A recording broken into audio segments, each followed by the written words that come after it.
We all know how crazy it feels when you see a UFC fight end in a brutal knockout. But when it's done in record-breaking time, that's something entirely special. So in today's video, we're going over some of the fastest knockouts ever seen in the UFC. But hey, like always, you should stick to the end, because the number one knockout on our list will definitely send shockwaves down your spine. Now, without wasting any more time, let's get right into it.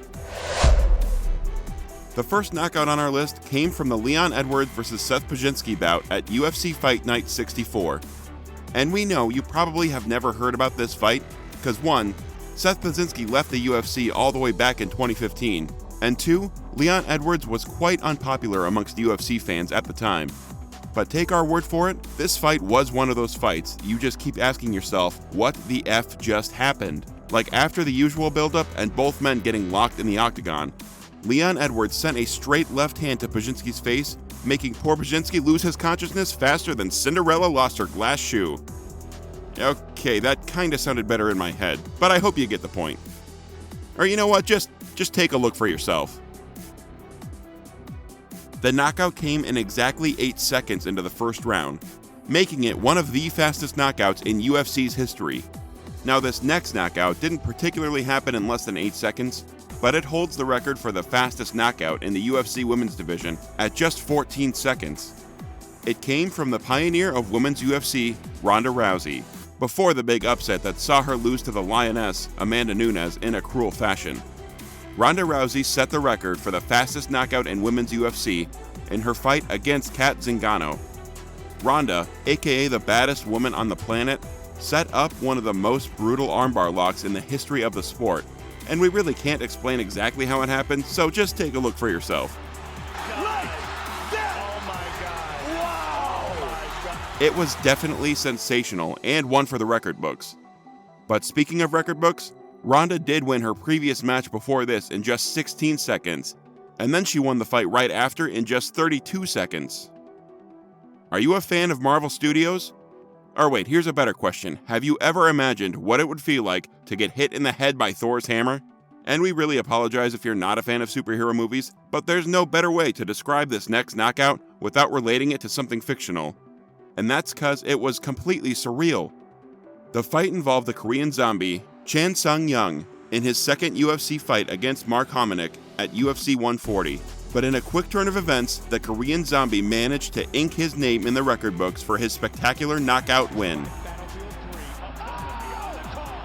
Now, what better way is there to impress Dana White and the entire UFC audience than getting a record-breaking knockout in your debut? We think that's something you don't get to see every day, and something that Canadian fighter Ryan Jimmo did during his UFC debut against Anthony Perosh at UFC 149. With one punch, Jimmo sealed the deal. He won over the hearts of the fans, probably made his way into Dana White's good books, and heck, we can't go over the fact that the guy has some pretty good dancing skills. But as much as this knockout is still a record, we hate to break it to you, but this story is about to take a very dark turn. Jimmo was involved in a parking lot altercation early in the morning of June 26, 2016, in Edmonton, Alberta, Canada. He argued with the driver of a truck, and as he walked away, the driver ran him over and left the scene. Jimmo later died in the hospital from his injuries at a young age of 34. So regardless of his knockout power or his record in the UFC, we want to say thank you, Jimmo, for giving us, the fans, one more reason to fall in love with this sport. And speaking of reasons to love this sport, you might agree that Conor McGregor has been a great deal of influence in taking the UFC above and beyond normal heights. But doing this didn't come easy for him. He also had to put in a great deal of effort in becoming not just a champion, but a 2-division champion in the UFC, setting a record in the process. However, his first record-breaking moment in the promotion came at UFC 194 in his fight against Jose Aldo for the UFC Featherweight Championship. This fight signified the one time in Conor's career that almost no one knew he could win, talkless of winning in the way he eventually did. Like Jose Aldo was the champion with a 25-1 pro MMA career record. He was undefeated for nearly a decade, while Conor, on the other hand, was relatively new to the UFC. But in one of the biggest upsets we've ever seen in the sport, Conor knocked out Jose in just 13 seconds of the first round. Just take a look for yourself. Relaxed, smiling. Oh! He slipped him! And that was it. That was the moment Conor McGregor began making history. What you just watched was Duane Ludwig's spectacular debut win against Jonathan Gillette at UFC Fight Night 3. Now we want you to listen to this very closely. The UFC was relatively new back then, and not many fighters as dominant as the ones we see today were signed to the promotion.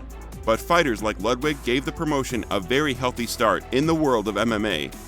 During his debut fight against Jonathan Gillette, Ludwig pulled off one of the most clinical finishes of that era. With just one punch, he trapped Gillette's body and his consciousness in two different dimensions, sending Gillette's face first to the canvas. Now that's one knockout that's old but golden, and still sort of fresh in our minds. But the last knockout on our list would be very, very hard to forget, because it's literally the fastest knockout ever recorded in the UFC, and maybe even in MMA as a whole, who knows? It was Jorge Masvidal's flying knee against Ben Askren at UFC 239, and this one is quite popular, so you've probably seen it a couple of times, but the real reason why this flying knee was just so magical is that Ben Askren had never been defeated in his entire MMA career. We're talking about almost 8 years going through some of the best MMA promotions around the world and through some of the best fighters at the time. But somehow, in some very awkward way, Askren lost in such a ridiculous manner.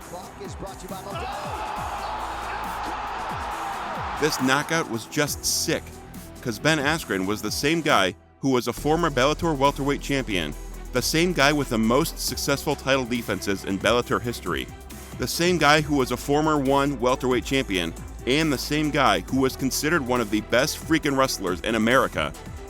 Okay, no one particularly said that, but we think he was because of how good his wrestling record was. And don't get it wrong, we're not saying it's bad to lose or anything like that.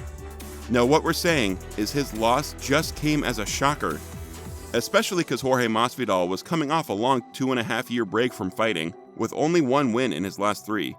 But anyway, this knockout served as a lesson to other fighters in the welterweight division. And that lesson is, never trust Jorge Masvidal when his hands are behind his back. And as you saw, Masvidal was so excited by this knockout, he decided to get a tattoo of it. A tattoo that Askren felt was pointless. But hey, it was his knockout, it was his win, so he's definitely free to do whatever he wants. You're also free to check out either of the videos shown on your screen right now. They're pretty awesome, so click on any and we'll see you there.